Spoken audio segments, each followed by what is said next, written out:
이 시간 은혜 나눌 말씀은 창세기 35장입니다.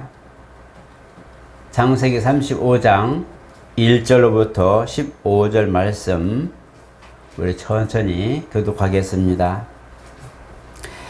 하나님이 야곱에게 이르시되 일어나 베델로 올라가서 거기 거주하며 내가 네 형 에서의 날을 피하여 도망하던 때에 내게 나타났던 하나님께 거기서 제단을 쌓아라 하신지라. 야곱이 이에 자기 집안 사람과 자기와 함께한 모든 자에게 이르시되 너희 중에 있는 이방 신상들을 버리고 자신을 정결하게 하고 너희들의 의복을 바꾸어 입으라. 우리가 일어나 베델로 올라가자. 내 환난 날에 내게 응답하시며 내가 가는 길에서 나와 함께 하신 하나님께서 내가 거기 제단을 쌓으려 하노라 하매 그들이 자기 손에 있는 모든 이방 신상들과 자기 귀에 있는 귀고리들을 야곱에게 주는지라. 야곱이 그것들을 세겜 저 상수리나무 아래에 묻고 그들이 떠났으나 하나님이 그 사명홀들로 크게 두려워하게 하였으므로 야곱의 아들들을 추격하는 자가 없더라. 야곱과 그에 함께한 모든 사람이 가나안 땅 루스 곧 베델에 이르고 그가 거기서 제단을 쌓고 그곳을 엘 베델이라 불렀으니 이는 그의 형의 낮을 피할 때에 하나님께서 거기서 그에게 나타나셨음이니라. 리브가의 유모 드보라가 죽음에 그를 베델 아래에 있는 상수리 나무 밑에 장사하고 그 나무 이름을 알론 바굿이라 불렀더라. 야곱이 바단 아람에서 돌아오매 하나님이 다시 야곱에게 나타나사 그에게 목을 주시고 하나님이 그에게 이르시되 네 이름이 야곱이지만은 내 이름을 다시는 야곱이라 부르지 않겠고 이스라엘 네 이름이 되리라 하시고 그가 그의 이름을 이스라엘이라 부르시고 하나님이 그에게 이르시되 나는 전능한 하나님이라 생육하오며 번성하라. 한 백성과 백성들의 총회가 내게서 나오고 왕들이 내 허리에서 나오리라. 내가 아브라함과 이삭에게 준 땅을 내게 주고 내가 네 후손에게도 그 땅을 주리라 하시고 하나님이 그와 말씀하시던 곳에서 그를 떠나 올라가시는지라. 야곱이 하나님이 자기와 말씀하시던 곳에 기둥 곧 돌기둥을 세우고 그 위에 전제물을 붓고 또 그 위에 기름을 붓고 하나님이 자기와 말씀하시던 곳의 이름을 베델이라 불렀더라. 아멘. 우리 한번 같이 합니다. 하나님은 평안의 주님이시다. 하나님은 평안의 주님이시다. 요한복음에 내가 나의 평안을 너에게 준다 할 때에 마음의 평안만이 아니라 환경과 상황까지도 우리에게 평안으로 임하신 것을 알게 됩니다. 우리 본문을 보면서 야곱의 삶을 우리가 보게 되면 정말 그가 애굽 왕 앞에서 바로 앞에서 고백했던 것처럼 험한 삶을 살았다라는 그런 생각을 다시 한번 공감하게 됩니다. 어쨌든 둘째로 태어나서 또 하나님의 뜻을 이루기 위하여 또 그가 아버지를 속이게 되고 또 형을 속이게 되고 또 나가서 피했을 때에 외삼촌 라반을 이제 또 속이게 되는 이런 아픔들 또 그런 사건을 겪게 되지요. 그러나 그 속에 이면 속에 그의 삶은 하나의 목표를 가지고 어쨌든 하나님의 뜻을 그 안에서 성취하고자 하는 또 이루고자 하는 또 그 복을 받고자 하는 그런 열정이 있었지만 그 열정 하나 때문에 많은 사람들이 이제 상처를 입게 되고 또 어려움을 당하게 됩니다. 그 야곱이 이제 아버지 집에 돌아왔을 때에도 에서는 사실 별로 반가운 모습이 없었고 결국은 이렇게 둘이 살다가 에서는 이제 들로 나가서 세겜이라는 곳으로 가서 이제 마을 이루어서 이제 살게 되고 이제 야곱은 본가에 가서 이제 살게 됩니다. 그러나 그 야곱이 이제 요셉을 따라서 애굽에 내려가기까지 많은 그런 애로사항이 있죠. 막내 아들은 베냐민이라고 하는 정말 사랑하는 라헬이 낳은 죽음으로 맞바꾼 그런 베냐민을 빼앗기기도 하고 또 형제들에게서 자녀들에게서 이제 요셉을 팔 때에도 속임을 당하고 많은 그런 아픔이 있지만, 그건 어쨌든 하나님의 뜻은 야곱이 기대했던 그 신앙 속에 사람들의 상처나 환경도 많이 있지만, 그러나 그 하나님의 손을 붙들고 어쨌든 하나님과 함께 성공하고자 했던 이 야곱의 손을 잡아주게 되죠. 그래서 야곱의 일생이 이제 애굽에서 마무리하게 되는데, 그 자손들을 안전하게 요셉이라는 자식을 통해서 이주해서 이제 400년이라는 긴 세월 동안 안전하게 거하는 그런 모습을 갖게 되죠. 이 부분에 대하여 예수님께서도 암탉이 제 새끼를 모은 같이 내가 너희를 모았다라고 말하고, 애굽은 바로 암탉으로 비유하고 이스라엘을 정말 어느 정점, 민족이 이제 되는 그런 과정까지 성장하게 되는 그런 보호처로 삼았다고 그렇게 말씀하고 있어요.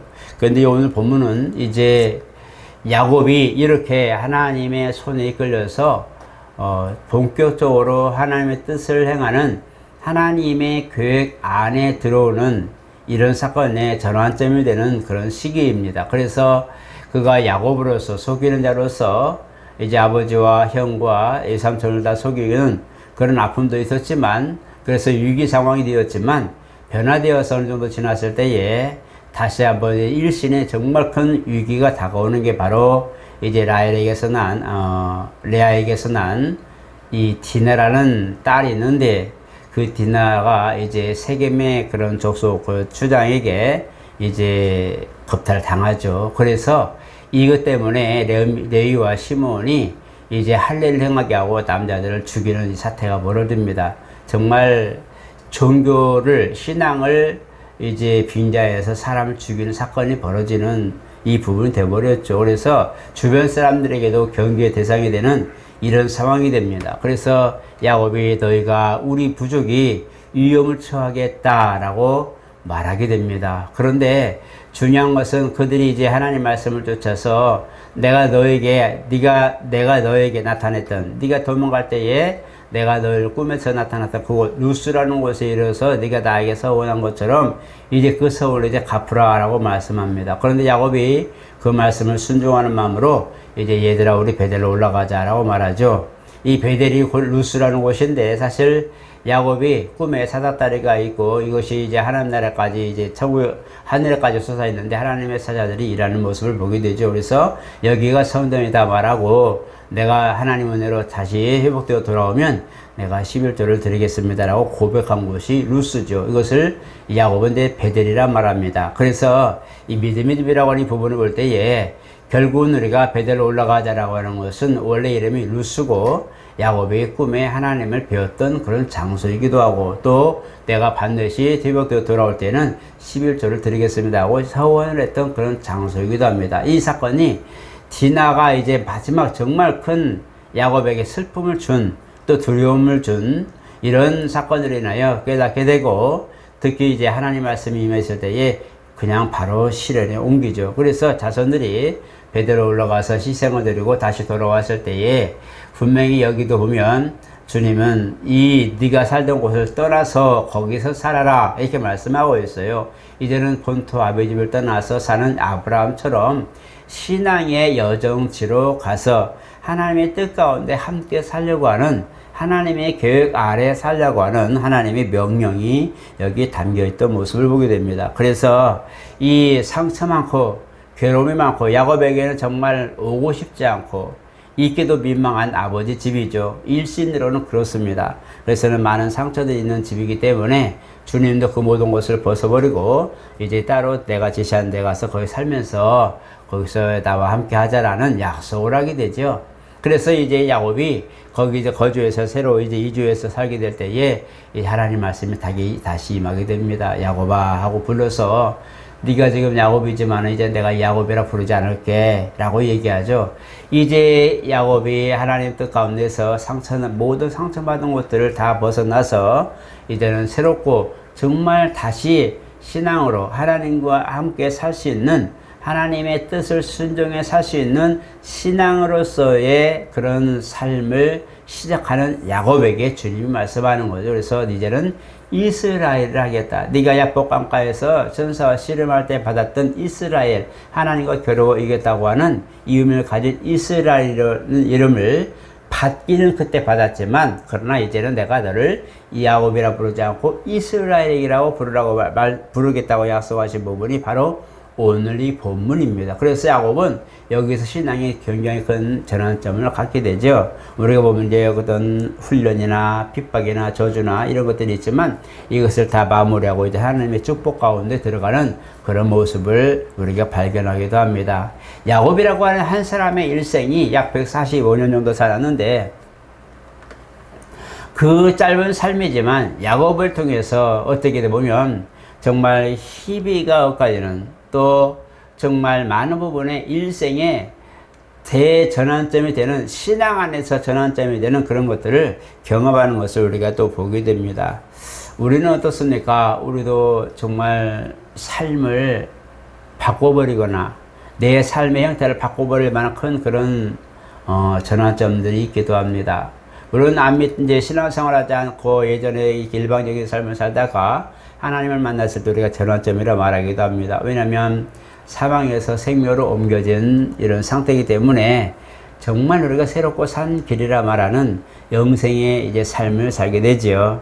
우리 이런 것뿐만 아니라 우리 삶에도 그런 변환의 전환의 그런 삶을 사는 부분이 많이 있어요. 그래서 우리 청년들이 이제 짝을 만나서 결혼하고 한 가정을 이루는 것도 큰 전환점이거든요.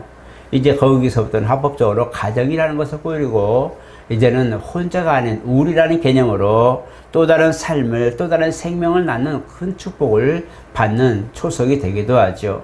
이런 부분들이 우리 삶에도 많이 있는데, 그 속에서 하나님의 뜻을 구분하고 발견해서 그 뜻과 함께 간다는 것을 이 야곱은 그것을 전환점으로 여기고 있는 거예요. 그래서 우리가 베델로 올라가자, 신앙을 회복하고자 하는 야곱의 열정도 있고, 또 자기가 서원했던, 잊어버렸던, 너무 그냥 많은 그런 많은 일들이 있었기 때문에 잊어버리고 살았던 이 사건이, 또 그런 서원이 이 디나 사건으로 말미암아 다시 깨닫는 거죠. 내가 왜 이런 일을 당하고, 그동안도 많은 상처나 아픔들이 지금에서 어떻게 내가 지금 사지 버티고 지금까지 살아왔는데, 또다시 이제는 좀 안정되고 이제는 본가로 돌아와서 잘 살고 있는데, 이제는 내가 정말 다시 정착된 그런 잘 사는 삶을 살고 있는데 왜 또 이런 일이 났을까 하고 돌아보니, 내가 하나님과 약속을, 기억을 잊어버렸구나, 이것을 깨닫게 되죠. 그래서 거기서 이제 온 가솔들을 보고, 그리고 또 한 가지 겸비한 것이,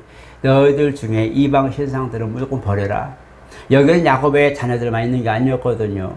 에서의 그런 제사들과 야곱의 제사들을 두면 너무 많아서 에서가 따로 이제 구분해서 살 만큼의 큰 그런 부유한 삶을 살았는데, 거기는 많은 하인들이 있었어요. 그러니까 얼마나 많은 하인들이 있기 때문에 이방인 신들이 얼마든지 그들 중에 들어올 수 있고 그렇게 할 수 있는데, 온 가솔들에게 말하는 겁니다. 너희들에게서 이방인 신상들을 다 버리고 하나님께로 올라가자라고 말할 때에, 그것을 또 고맙게도 온 하인들이나 모든 그런 객들이 전부 다 보여요. 야곱의 말을 들어서 자기의 귀골, 그것도 이것도 다 종교적 의미가 있기 때문에 귀골이나 이 신상들을 다 가지고 들어와요. 야곱에게 내어줍니다. 야곱을 발 앞에 주니까 야곱이 그것을 이제 어디다 묻어버리죠. 야곱의 한마디에 많은 사람들이 자기의 신앙적 그런 우상이었던 그런 우상 제물들이나 모든 기고들을 다 내려놓고 하나님만 섬기기로 결심하고 다시 순종해서 베델로 올라가는 이 모습이, 야곱이 얼마나 결단적 그런 삶을 살았는 것도 보게 됩니다. 야곱이 그렇게 철저한 그런 상처 많은, 주변에 상처를 많이 주고 정말 하나님 뜻을 순종하다 보니까 많은 상처를 입힌 그런 모습이지만, 안정된 삶으로 돌아왔을 때 야곱이 가정들을 잘 다스리고 얼마만큼 했다는 것을 보게 됩니다.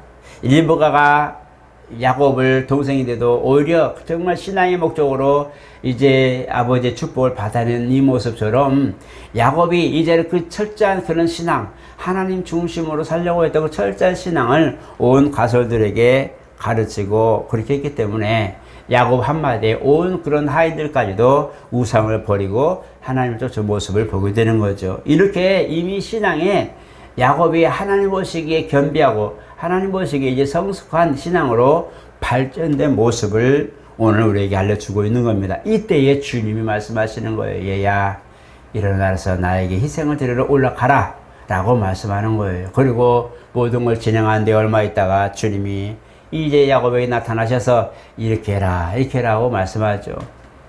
이것이 지도고 오늘 저와 여러분들의 삶을 지도하고 있는 성령의 음성과도 같은 겁니다. 우리는 그런 지도를 받아야 돼요.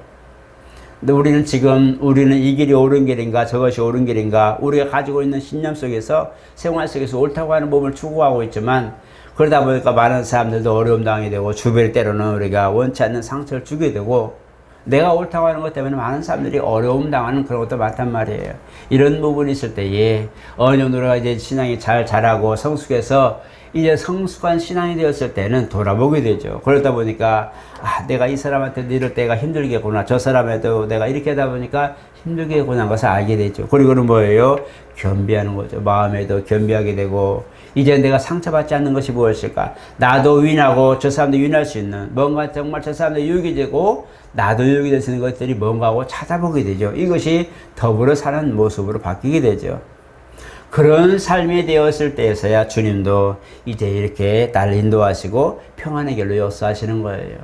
나무 한 그루가 자랄 때에 떡잎부터 나오죠. 아무리 큰 나무더라도 이제 그 씨앗에서 나온 떡잎이 두 개가 딱 나오죠. 도톰하게 나오죠. 거기서부터 새로운 씨앗이 정말 여러 개 나오지만 그러나 줄기가 되고 오늘 자라게 가지는 많은 부분이 어려움이 있습니다. 양분을 흡수하게 되고 그 다음에 주변의 모든 물을 다 빨아들이게 되고 많은 부분이 있지만 자라서는 모든 사람들의 또 아니면 모든 거기에 이제 그늘을 만들어주기도 하고 쉼터가 되기도 하고 어느 정도 다 자랐을 때는 귀한 열매를 맺어서 많은 이들에게 유익을 주는 그런 도움의 역할을 하기도 하죠. 이게 자랄 때는 서로 이제 양분을 빠느라고 정신없고 자라느라고 정신이 없는 그런 삶을 살지만 잘 자라서 성장한 뒤에는 아름다운 열매 맺어서 땅에게는 영양분을 주고 모든 새들에게도 영향을 주고 또 그늘이 되어주고 쉼터가 되어주고 많은 부분에 그런 유익을 주어서 이제 더불어 모든 것을 유익하게 할 수 있는 그런 모습처럼 우리 신앙이 그렇다는 거예요. 그래서 우리 신앙도 홀로 사는 삶, 홀로 일어서는 삶, 아니면 홀로 질주하는 그런 삶처럼 항상 목적을 향해 가지만 어느 정도 다 자랐을 때, 성숙했을 때는 많은 사람들이 같이 깃들고, 같이 쉬고, 같이 유익을 얻을 수 있는 성숙한 신앙으로 변하는 거죠. 이것이 바로 성숙한 그리스도의 모습이라고 볼 수 있겠습니다. 주님은 여기까지 야곱이 이제 그 본가를 떠나서 하나님이 명령하신 또 서원을 갚으러 올라가는 그 과정에 대이동이 일어나죠. 그냥 한두 사람이 아니라 대이동이 일어나는데도 주변 사람들에게 분명히 얼마 전까지도 세겜의 그런 이제 하몰의 아들 세겜의 아들 하몰이지만 하몰의 그 족속들을 지금 남자들 다 죽여버린 사건이 있지 않나. 그 다음에 이런 모든 것들이 소문나서 야곱도 걱정할 만큼 되는데 경계하며 가는데 누구도 그들을 이렇게 시비 걸거나 그렇게 하지 않았어요. 보니까 뭐였어요? 하나님이 그들이 이동할 때에 그 주변을 야곱의 모든 가소들을 두렵게 하였으므로 이렇게 말씀하고 있어요. 하나님이 이미 그 사람의 가는 길에 모든 길을 예비해서 첩경을 예비함으로 평안에 갈 수 있도록 예비했다고 말씀하는 겁니다. 우리의 삶은 그렇게 살아야 됩니다. 우리도 하나님의 사람을 보면서 오늘 야곱을 보게 되면서 우리도 어느 정도까지 정말 우리가 뛰고 마치 욕심쟁이 아니면 구두쇠 아니면 정말 나쁜 사람이라고 표현될 만큼 아니면 옆도 안 돌아본 사람이야 할 만큼 그런 욕을 먹을지라도 우리가 어느 정도 성중에서는 또 모든 삶을 돌아보는 것처럼 이제는 그런 삶을 우리에게도 필요하다는 겁니다. 그리스도인들은 특히 더합니다. 그리스도인은 전에도 얘기했지만 나라는 개인적이 아니라 단수가 아니라 우리라고 하는 복수의 개념을 썼다고 제가 얘기한 적이 있어요. 그리스도인들은 우리라는 개념을 많이 씁니다. 내가 아닌 우리, 내뿐만 아니라 모든 주변의 사람들까지도 포용하는 그런 우리의 개념을, 복수의 개념을 쓰고 있어요. 그래서 그리스도인들은 때로는 우리가 내만이 아닌 함께라는 것들을 많이 포용하게 되고 뭘 하더라도 같이라는 개념을 많이 쓰게 되는 거예요. 그래서 그리스도인들을 보면 삶이 공동체 삶이라고 이렇게 말합니다. 이 교회도 공동체 삶이에요. 목회자 혼자 있는 것도 아니고 양 혼자 있는 것도 아니고 모두가 함께 어우러져서 하나의 그런 원을 그리듯이 공동적 그런 삶을 사는 것이 그리스도인이에요. 그래서 이와 같이 우리는 이것을 통해서 우리가 많이 성숙하지 못했어도 또 야곱처럼 정말 많은 상처나 많은 그런 인생을 통해서 깨닫는 그런 모습이 아니었더라도 이미 우리는 모든 부분에 대하여 서로 나누고 서로 이해하고 서로 함께 하려고 하는 공동적 삶을 영위하고 있는 것이 바로 교회라는 거예요. 그래서 오늘 저와 여러분들은 이런 모습 보면서 적어도 내가 세상 속에서는 아직 내가 그런 것들을 다 포용할 만큼의 여유가 없지만 그러나 적어도 우리가 하나님을 믿는 그리스도인 안에서 다 형제 자매라고 하는 이 그리스도 안에 있는 공동체 안에서는 적어도 나눔이 되고 또 희생이 되고 섬김이 되고 하는 부분들을 여러분들이 연습했으면 참 좋겠습니다. 거기서부터 우리가 배워나가는 것이고 거기서부터 우리가 실천하는 것이거든요.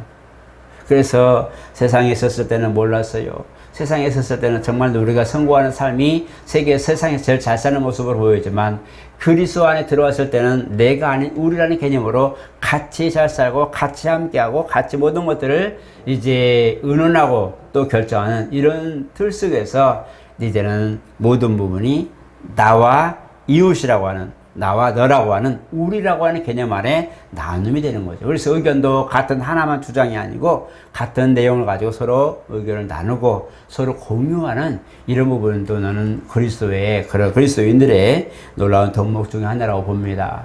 변화된다고 하는 것은 우리가 예수 믿는다고 갑자기 모든 것들이 변하는 거 아니에요. 정말 우리가 변한다고 하는 것은 나의 노력이 많이 필요합니다.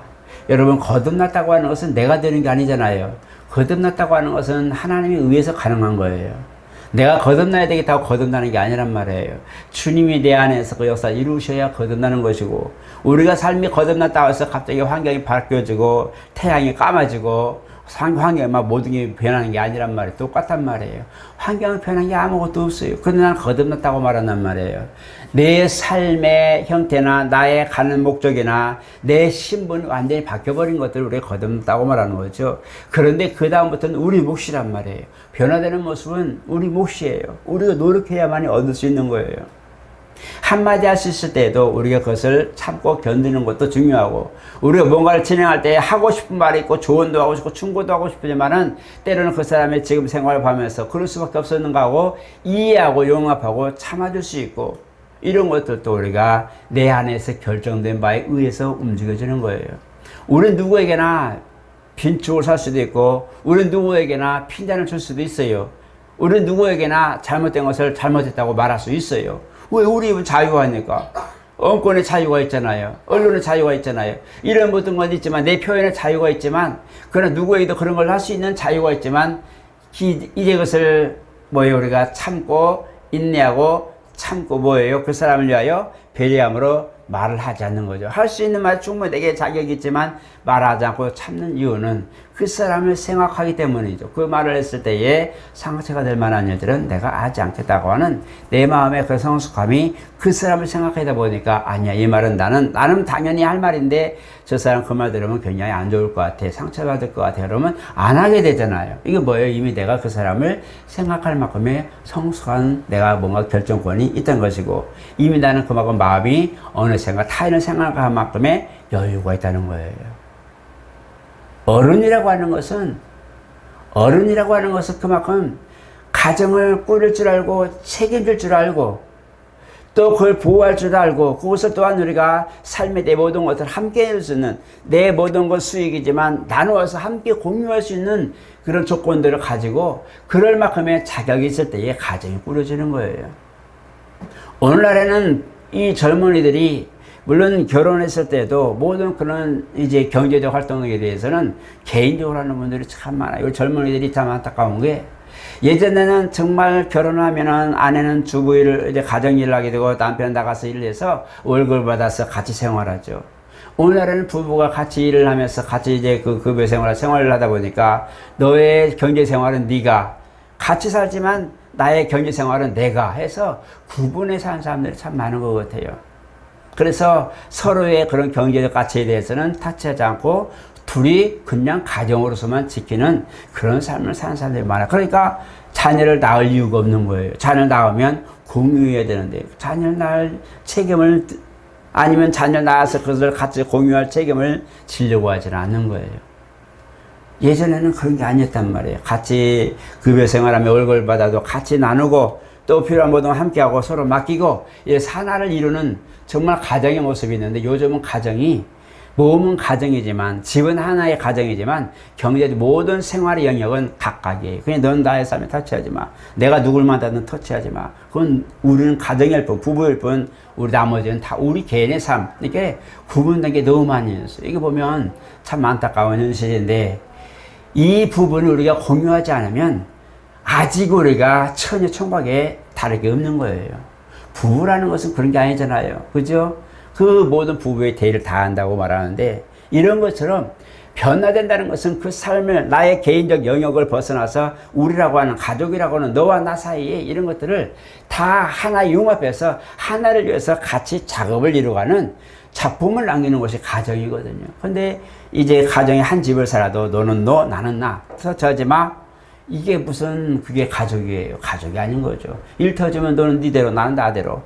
이거는 아무런 의미가 없는 그냥 천연청각의 몸만 합친 것밖에 되지 않는 거예요. 이거는 변화된 게 아니에요. 그 변화된 가정을 이뤄서 가정을 이룬 그 삶에 맞추어서 우리가 그 작품을 남긴 것이 더 1+1이면 더 좋지 않나요? 우리가 어디 가서 옷을 살 때도 1+1이면 거기 눈길이 가죠. 하나 살 돈으로 2개 주면 더 좋잖아요. 그런 더면 더먼데 그런 것들이 아니라 우리가 같이 있어도 그냥 너는 너 나 하면 아무 의미가 없는 거예요. 이 가정이 될 수가 없는 거예요. 이런 것처럼 신앙생활도 똑같이 우리가 그런 변화되지 않는다면 하나님 보시기에도 야곱의 삶을 사는 의미 외에는 더 없는 거예요. 욕심은 있어요.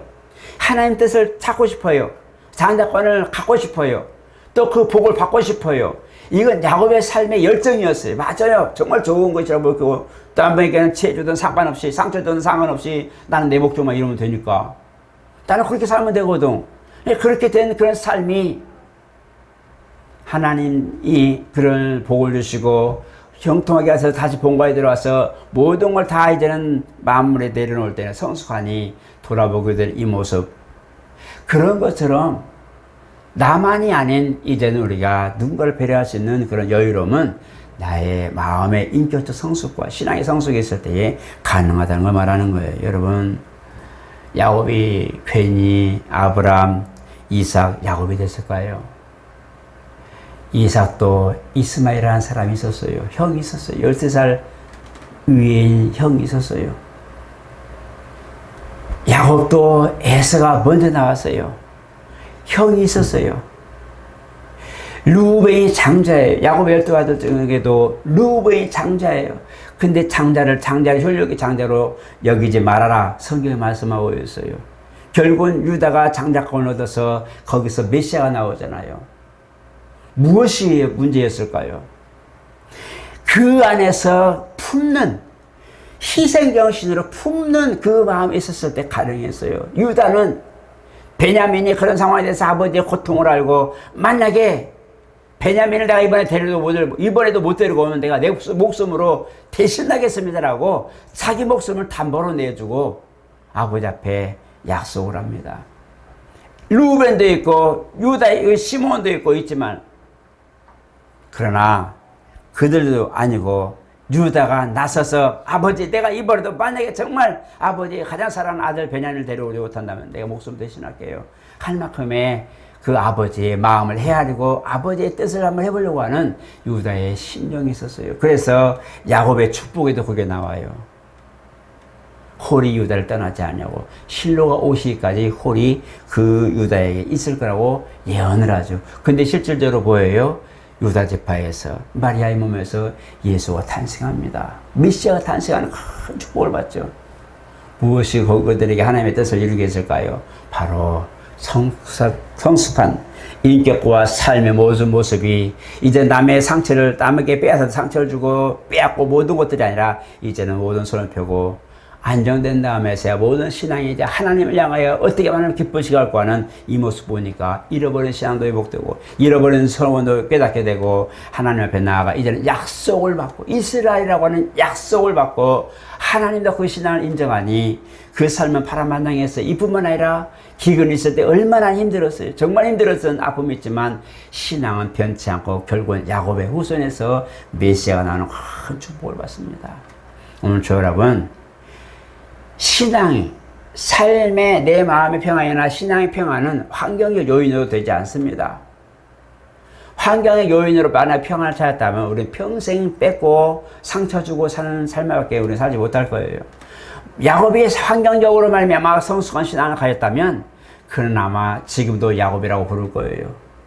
야곱이 이런 상황이 있을 때에 그가 이스라엘이라는 그런 칭호를 하나님께 받고 그 평안을 누리는 삶을 살았을지만은 그 축복을 받는 이제는 본 궤도 올라갔지만 상처는 아물지 않았어요. 환경은 오히려 야곱을 더 힘들게 했어요.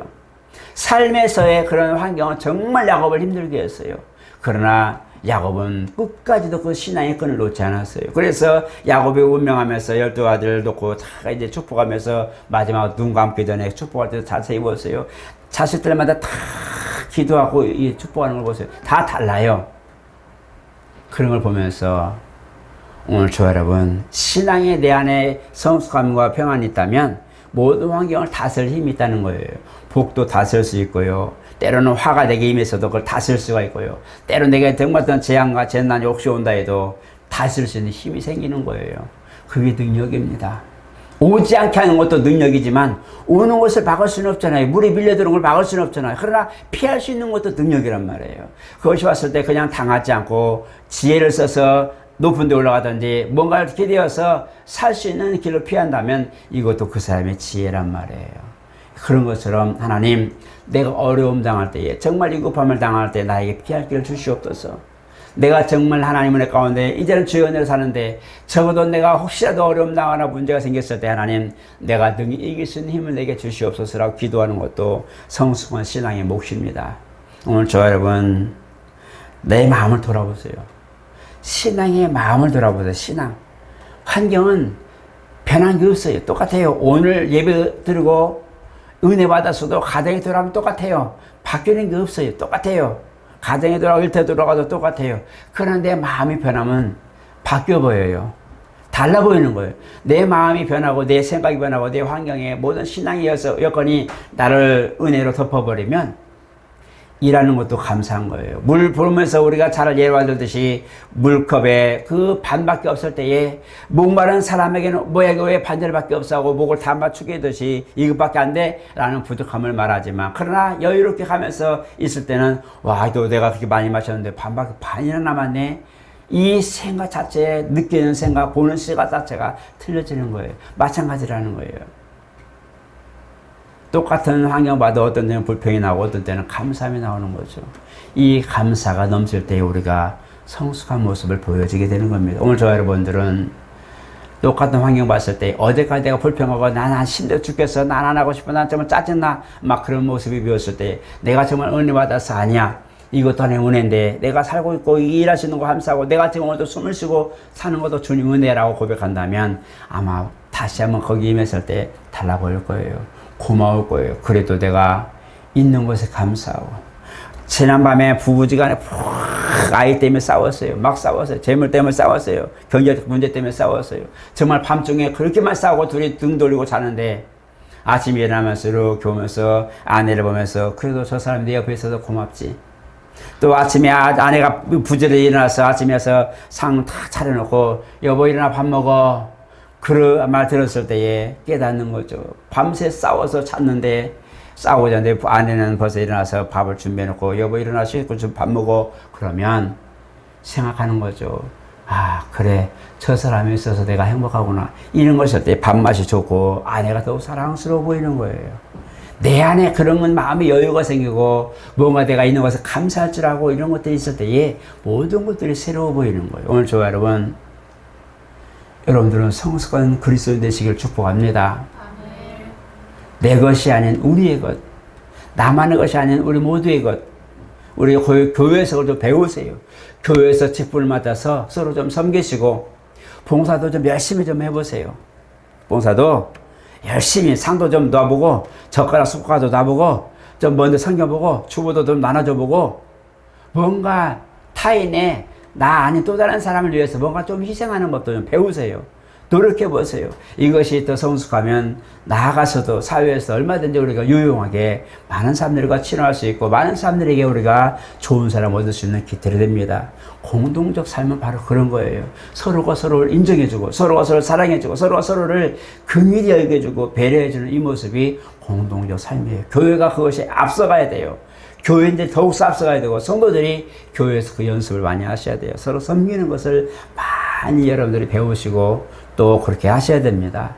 그래야 안전하고 안정된 신앙이 내 안에 있는 거예요. 내가 어려움 당할 때에 누군가가 나를 도와주게 돼요. 내가 아닌 우리기 때문에 내가 아닌 우리 내가 어려움 당할 때는 또 다른 사람이 나를 위해 바라보고 있잖아요. 나도 누군가 어려울 때 도와줬잖아요. 나를 돌아와 그 사람을 보았잖아요. 어려움 당한 사람 보고 내가 도와줄 마음이 생긴 것처럼 내가 어려움 당할 때 누군가 나도 보고 있는 거거든요. 왜? 그 사람도 똑같은 삶을 사니까 나를 보고 이거 이렇게 해보세요라고 도와줄 수 있는 거예요. 이것이 뭐냐? 서로 공유된 삶을 사는 것이 뭐냐? 바로 성숙한 그리스도의 모습이에요. 오늘 저 여러분 위로만 나는 하나님이 제일이야. 물론 맞습니다. 좋습니다. 그러나 공동적 삶은 교회라는 것은 위로만 있는 것이 아니라 수평적으로도 함께 어우러지는 모습이 공동적 삶이에요. 이 공동체라는 게 그래요. 그래서 여러분들 그러고 하셔서 우리라는 개념은 바로 교회에서부터 서로 공유하고 서로 봉사하고 서로 좀 나누고 희생할 수 있는 이런 것들을 배우셔서 더 큰 일을 감당하시고 세상에 나가서도 야, 저 사람 예전에 안 그랬는데 바뀌었어. 교회 가서 바뀌었어. 저 사람 저렇게 원래 나서 사는 사람이야? 아니야. 뒷짐지고 맨날 다 하던 사람인데 어쩐 일이야? 바뀌었네. 아, 예수 믿는 사람 예수 믿기 시작했는가 봐. 뭔가 정말 바뀐 모습이 되었으면 좋겠어요. 그렇죠? 오늘 여러분 우리의 성숙함이 많은 사람들이 보게 되고 알게 되고 정말 예수 믿더니 달했다고 하는 그런 모습이 교회에서부터 배움으로 일어나시기를 축복합니다. 오늘 저 여러분들이 야곱처럼 맞아 내가 왜 이렇게 했던 거 이제 돌아볼 줄 알고 뭔가 생각할 줄 알고 마음이 열가지고 모든 일들을 돌아볼 수 있는 이런 모습처럼 오늘 저 여러분 하나님이 복이 임하고 야곱이 이스라엘 되는 역사 인정받는 신앙의 역사 우리도 우리 신앙 속에 열심히 달리지만 정말 하나님께로부터 인정받는 신앙의 역사 가정과 모든 사업장들 되시기를 예수 이름으로 축복합니다. 거룩하신 하나님 우리의 삶은 부모로부터 혈육을 선물로 이어받고 어느새가 나는 알게 모르게 부모의 그 모든 보살핌과 도움 속에 희생 속에 자라납니다. 자라서는 우리가 모든 걸 할 수 있는 영역이 되었지만 부모는 우리가 자신 이제는 스스로도 살 수 있고 스스로 깨닫고 스스로 뭔가 추구할 수 있는 나이가 되었음에도 염려해주고 걱정해주고 또 그걸 위하여 기도해줍니다. 우리는 우리 스스로 살고 우리 힘으로 할 수 있다고 말하지만 부모는 뒤에서 말없이 기도하며 또 모든 걸 협력하며 아이의 가는 길을 다 보살피며 채워줍니다. 그리함으로 그들이 성숙했을 때에 또 그들의 가정을 이루고 자녀를 낳고 키워볼 때서야 부모의 사랑이 이랬구나라는 것을 깨닫게 됩니다. 우리 하나님 우리도 유아적에는 우리만이 알고 우리가 최고요 우리가 사는 모든 것들 최고로 잘하는 모습으로 보이지만 사회에 나가서는 나보다 더 잘하는 이도 있고 나보다 월등한 이도 있는 걸 보면서 내가 다는 아니구나 하는 것을 깨닫게 됩니다. 우리 하나님 신앙 속에서도 정말 내가 제일이라는 것이 아니라 교회를 통하여 우리가 섬기는 법을 배우고 베푸는 법을 배우고 희생하는 법을 배우고 서로를 나누는 법을 배워서 공동체적 그런 삶을 잘 살 수 있도록 도와주시옵소서. 신앙인으로서 하나님 믿는 형제 자매로서 때로는 그리스도인으로서 정말 주님을 우리가 위하여 또 주님을 향하여 가는 그런 신앙의 여정이라면 더불어 함께 가고 있는 모든 사람들을 손을 잡고 같이 갈 수 있는 놀라운 은혜와 또 나눔도 우리 가운데 있게 도와주시옵소서. 성숙한 그리스도의 모습이 우리 가운데 있으므로 주님이 우리를 사랑하시되 더 크게 사랑하시고 또 큰 일을 맡길 수 있는 성숙된 그리스도의 모습이 있게 도와주시옵소서. 예수 이름으로 기도드리옵나이다. 아멘.